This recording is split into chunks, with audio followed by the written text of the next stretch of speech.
，Kim 姐，你知道什么是带状疱疹吗？听过，俗称生蛇，哦，那你对这个了解有多少？不是很了解啦。所以这一集节目呢，是准备来长知识的。放心，我们就一起带观众好好了解什么是带状疱疹。好，到底什么样的人呢容易是得到带状疱疹呢？会通过什么途径传染呢？那得到带状疱疹有什么注意事项呢？该如何避免发展成并发症？那中医食疗有什么帮助？全都在这一集的医疗大小事，一起长知识。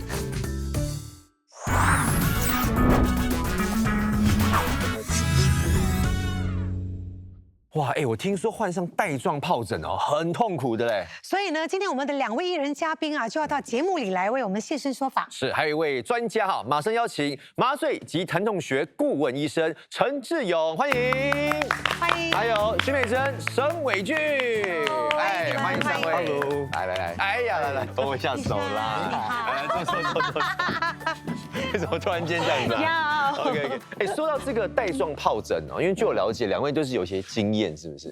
要说一下。是，我是去年8月得了带状疱疹 ，OK， 非常痛苦的一个经验。刚开始以为是普通的皮肤病但是后来就很快的扩散到我的耳朵，我半个头皮，然后它会出好像水泡，里面有脓。它的疼痛是好像火烧一样，然后有刺痛的感觉。OK， 所以你都没有看医生，一直拖。没有看医生，但是医生没有诊断出是带状疱疹。一开始的时候，他只是跟我说是很严重的皮肤病，要赶快进医院啊。对，然后那个时候是周末，我就拖了2天。后来看了医生医生确定那过后我还看了10多位医生，因为很想赶快康复。大概1个月过后，我以为慢慢康复了，怎么知道突然间就。发现我喝水，那个水会流出来，然后眼睛也不能够眨，后来就赶快去看医生，他说是面瘫，也是因为这个带状疱疹导致的。那你现在就是本身好了，我觉得是康复了。那美珍来聊聊吧，你这里是你妈妈，我妈妈10年前得了带状疱疹，她的那个 symptoms 有点不一样，她是晕眩。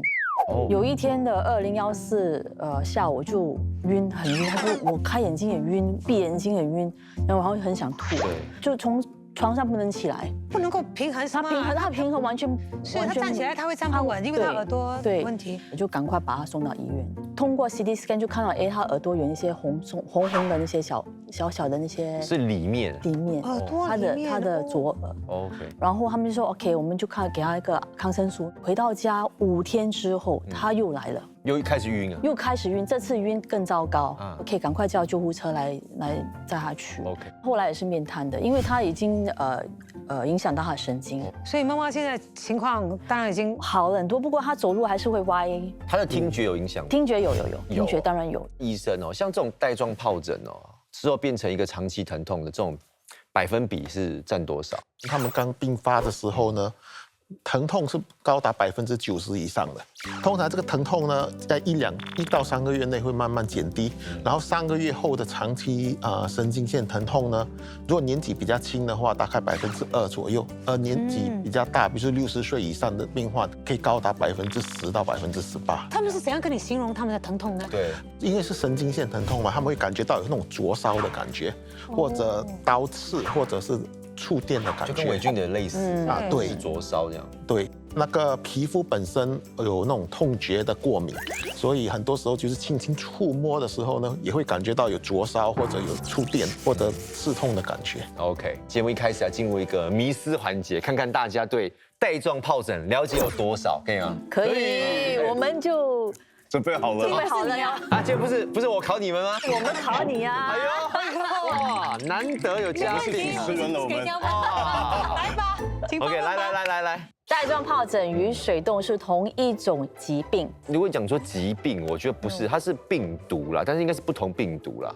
它不同疾病就不同病毒。对啦，所以我们一起一样啦。我是一样啦，这么讲到好像不一样，我们是一样的。OK， 答案是假。 OK， 哇，还好，一条哇。为什么？你说的其实有一点不对，因为带状疱疹跟水痘呢，其实是同样一种病毒引发。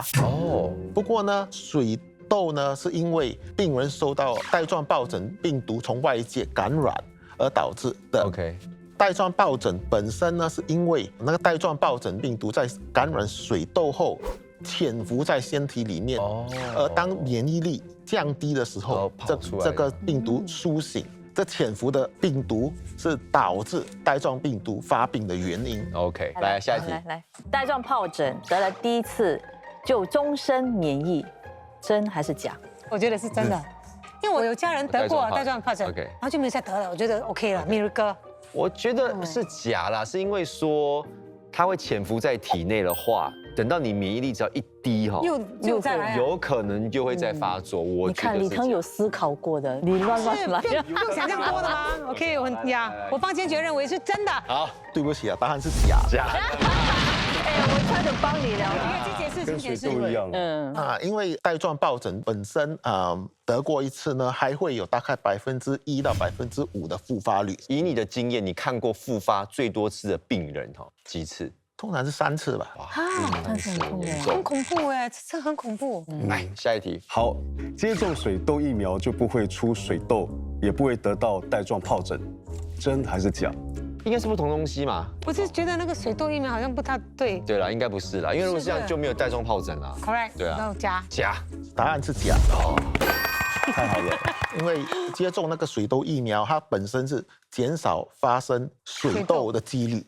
它可以减低大概90%的几率，不过还是有10%左右的人还是会得到水痘。只要有得过水痘，他身体里被带状疱疹的病毒侵入了，这个病毒就有几率在身体里面潜藏起来，而日后呢就有可能会被激活，而导致带状疱疹。那有没有可能就是这个说法是我今天打了水痘疫苗，我这辈子都没得到水痘，也就是说我就不会得到带状疱疹，是这个意思吗？如果是你真的完全没有得到水痘的话呢，你就应该不会得到带状疱疹。不过这个病毒有可能感染的不严重，所以你不知道。OK， 就是说，比如说，可能我有水痘，但是因为我打疫苗没有很严重，我自己都不懂。对啊，了解。像我得过2次水痘，像我现在不是几率特别高吗？你的如果身体免疫好的话呢？还是 OK 啦，对你有保护性，对了，很好。还有在运动，经常跑步，对，有，这个很健康。这答案我很满意，满意这个答案。好，那我们等下有第2个回合哈，广告回来我们继续揭晓带状疱疹的迷思，稍后见。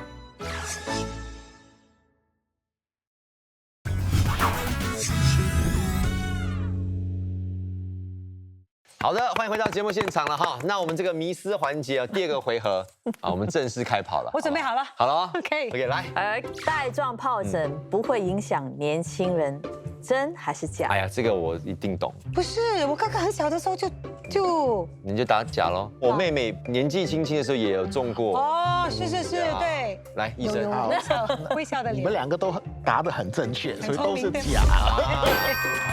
OK， 什么年龄层都有可能会中，不过呢，通常是年纪越大，发病率越高。对，因为带状疱疹发病有它一定的条件，通常是免疫系统受到影响的情况下，比如病人有癌症或者在癌症治疗，或者是在吃一些削弱免疫系统的药物，在这种情况下呢，得到带状疱疹的发病就会比较高。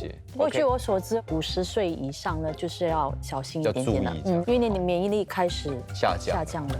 来，下一题。好，没有预防带状疱疹的好办法，真还是假？不可能没有吗？应该有。我觉得预防最好办法就是提高免疫力咯。像你嘛，你都有运动，要开心。很难讲的，我还没有到50岁，等我到50岁你就懂了。不会啦，你 OK 的啦。我觉得是假啦。假。好，答案是假。真的吗？对咯。对，通过疫苗可以减少高达90%带状疱疹病毒的爆发。我们的建议就是在50岁以后才打带状疱疹疫苗。那个疫苗它打几针？通常要打2针。OK， 然后相隔大概在3个月左右。OK， 来下一题。来，带状疱疹可出现在身上任何的部位，包括嘴唇。答案是真还是假？我觉得是身体任何部位都可以，但是嘴唇我是好像没有听过嘞。他的妈妈耳朵里面。对咯，耳朵里面都可能嘴唇啊，因为他们特别强调嘴，包括不包括哈。OK， 他不包括啦，我包括啦。OK， 来。答案是真的，它在身体任何部位都可能会。想太多了你，想太多了。因为带状疱疹它的发病是顺着神经线那里发病的，所以嘴唇那里也是有神经线的嘛，也会在那里发病。那比较常见是什么部位比较多？常见比较多的部位就是胸部，或者是头颅。我不知道你们有没有听过哈，以前我有腰有伸舌哈，是带我去庙抓蛇，抓蛇，那个香，他要去刺啊，他说刺到那个蛇的头，啊，他就会停了。我自己有体验过，所以我知道。你有体验过？你给人家试过？是。然后因为他点我身体很痛，我就喊嘛。对啊。他说因为这样我喊了，他点错位，要重新点过，我差点晕去。我问一下医生，这种疗法哈，其实以你们的观点是，你去用香去点的话呢，会有2个比较大的问题。第一呢，会增加细菌感染的几率。然后第二呢，就可能会烧伤，然后导致疤痕。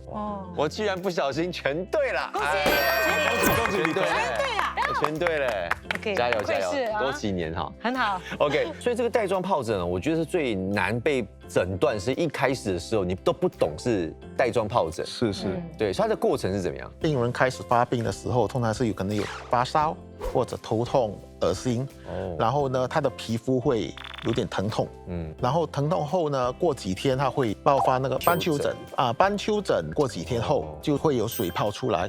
然后过了1个星期到2个星期就慢慢会结疤，然后整个患病过程呢就差不多结束了。所以他们并发的时候，通常好像一圈啊什么的，所以你长到后面一圈的时候，前面已经好了。带状疱疹的发病通常是会沿着那个皮节发病。所以它就是比如说会像比如说有些走身体一圈，不是走一圈，是走半圈。半圈，因为左边跟右边的神经线是不一样的。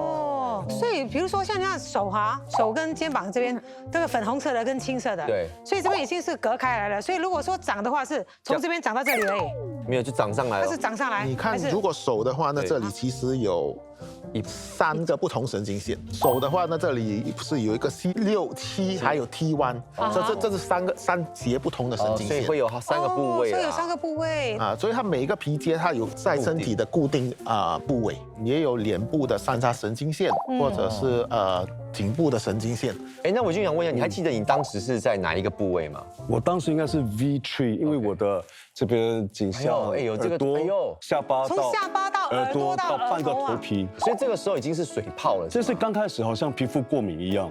对，我其实左边的那张图片是我刚去看医生，然后医生说是很严重的皮肤过敏。然后第2张呢严重了，我已经是去看第4位医生了。哇，已经整个就扩散。对，那时候已经是确定是带状疱疹。对，哇，然后脸也肿一半。对，这是严重的时候，你看到好像有这个水泡，有脓。哇，这个真的严重嘞！它这个可能多过1个神经线受影响。所以然后因为它有一点面瘫的话呢，也可能影响到第7个颅神经，因为第7个颅神经会导致面瘫。是。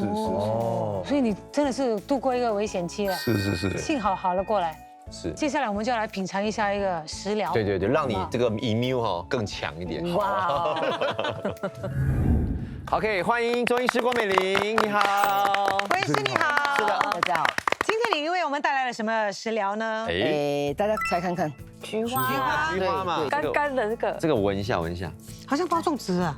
这个味道很韩国的是不合的，这个不是不合的味道。有一种虫蛮喜欢吃的。那个叫什么桑叶啊？对，桑叶，桑叶。然后这个是什么？这个我相信很多人会知道。哎呀，夏菇草，这聪明。所以呢，名字大家把它加起来应该听过了。这个什么？夏菇草。桑菊啊，夏桑菊。呀，对了。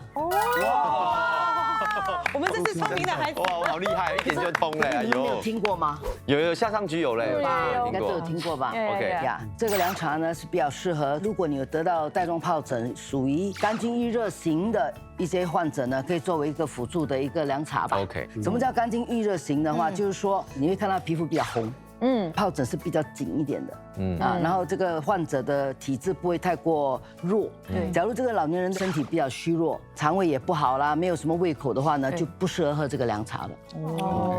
那这个泡法是怎么样？怎么制作呢？首先把桑叶和夏枯草用水稍微浸泡个半个小时左右，然后呢，大概用1500毫升的水煮它15分钟，然后呢，再把菊花呢再丢下去煮3分钟，然后再焖一焖它。就温和可以喝就可以了。那分量哦，大概要抓多少？好，菊花和这个桑叶呢各10克，下枯草呢你可以用15克，大概就是1个人的分量。OK，了解。OK， 那当然我们这个食疗方哈，如果观众朋友们想要了解的话，其实可以扫描呢我们荧幕上的 QR 码啊，你可以获取这些资讯哦。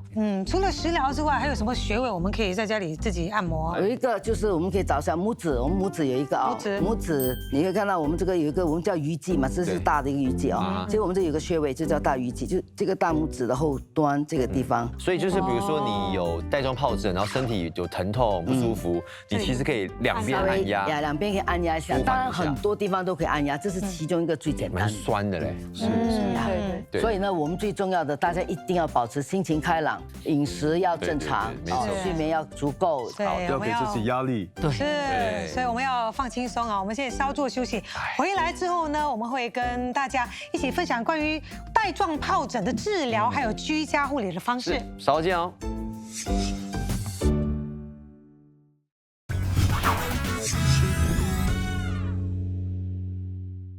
OK， 关于这个带状疱疹，其实民间有很多迷思就包括有一种说法是这个伸舌伸一圈会有生命危险对，就是说不可以让它长一圈这样。问一下医师，有这样说法吗？当然这个是以前的一些说法，现在当然我们都要纠正他们对于这种恐惧感。为什么会有这样的说法传下来？对，我想民间的那些医学不发达，的确也曾经发生过一些病人真的是身体虚弱吧，绕一圈而出现严重的疾病而造成致命，但就流传下来吧。但反正我自己是没有见过这样的例子。OK， 不过以西医角度说，绕一圈这种说法合理吗？因为我们都知道带状疱疹发病通常是一边的，如果它绕一圈的话呢，就代表多处发病。多处发病的情况下呢，就是可能它的免疫系统受到了一定的影响。还有多处发病，并发症的几率会比较高，所以这个情况会比较严重。OK， 但不代表说会死掉啦。不代表。了解哈。西医是怎么治疗带状疱疹的呢？第一呢，就是减轻疼痛。然后第二就是缩短病情的时间，第三就是减少并发症，第四就是降低长期疼痛的几率。在治疗疼痛方面，会给一些治疗神经线疼痛的药物，来减轻神经线的急性疼痛。然后呢，会给病人一些抗病毒的药物，这些呢会有2个效果，第一呢会缩短病程，第二呢会减少得到长期神经线疼痛的几率。OK， 第三呢，我们会给一个少量的阿米替林，而这是一种抗忧郁的药物，也是治疗神经线疼痛的药物，它能够减少病人得到长期神经线疼痛。抗忧郁药物有这个功效对。然后第四就是要教病人要保持那个受感染的地方要让它保持它干燥，这样子它不会导致并发症，比如细菌感染的问题。OK， 所以医生是可以冲凉了。冲凉可以，但是要让它干了，要干，要干。民间习俗的华人就这样觉得说，你没有冲凉啊？那时候没有，就这个部位了，没有洗头，但是身体有抹干净啊。像你是接受西医的治疗法还是中医的治疗法？都有，但是我是比较慢才接触西医的治疗，所以如果慢的话，没有那么有效，对吗？对，因为那些抗病毒的药物通常要在如果有出水泡24小时到48小时内吃的话呢，它效果会比较好。是，所以你其实错过那，我错过了。那中医的疗法又有什么不一样？其实中医的疗法，我们会根据病人的身体状况，他到底是身体强壮的还是虚弱的病人。可能有的中医只用药物，但有的中医可能会用药物加上针灸，其他的疗法一起。也要看部位了哈，部位还有病人当时的状况，而且他处于哪一个阶段。我自己比较多会看到的都是比较属于后遗症的时候来找我们。OK， 这个带状疱疹它还会反复的再来嘛，对不对？所以我们要很注意自己的抵抗力，对吗？我觉得就是因为它有可能复发，所以你或许可以考虑打带状疱疹疫苗。是这样子以后呢，它会不止减低并发率，就算如果有复发的话，它的严重性跟并发症的几率呢也会非常的低。也会传染吗？其实带状疱疹的那个水泡里面的液体其实是会传染的所以就是说它爆了，我去摸到我就中了。通常传过去后呢，对方得的不是带状疱疹，他得的是水痘，因为他是带状疱疹病毒。哦，所以如果说我没有生水痘，我触摸到了，我就有机会生水痘。对。哦，所以也就是说，真的不能够接触到一些可能免疫系统比较弱的了，像小朋友、或者孕妇这些。对。那并发症有什么？并发症呢？比如三叉神经线发病靠近眼睛的话呢，担心会影响到视力，或者如果在第7个颅神经，它会影响到比如面瘫，或者影响到听力。更严重的话呢，可能会导致脑膜炎的问题。如果在身体其他部位，我们也是会担心，就是说它有可能细菌感染。那细菌感染的话呢，必须要治疗那个感染处。然后当带状疱疹过了之后呢，接下来的问题就是长期的神经线疼痛，需要吃一些治疗神经线疼痛的药。OK。不过有一个好处，就是因为神经线是一个会自我康复的情况，所以呢，随着时间，当它神经线慢慢康复呢，它们疼痛的严重性也会慢慢随着时间而减少。OK。医生最后还有什么要提醒我们吗？鼓励年纪比较大，比如50岁以上的朋友们，考虑就是去接种带状疱疹疫苗，因为这个真的会很有效的预防。是 OK。好，那医师有什么要说的吗？关于这个？保持乐观的心情，得了以后就积极治疗吧。是，因为我觉得最重要的是，我们今天通过这个节目，让大家就有这个意识，说，你这个情况有没有可能是带状疱疹？那如果是有的话，就及早去找正确的医生，找专科。对，是，所以谢谢陈医生还有郭医师两位带来这么详细的分享。是，也要谢谢美珍跟伟俊，我们分享了很多自己的本身的一些经历哈。是的，谢谢你们。那下个星期呢，我们同样的会有精彩的内容，还有保健的贴士跟你们分享。是医疗大小事，一起长知识，拜拜，下礼拜见。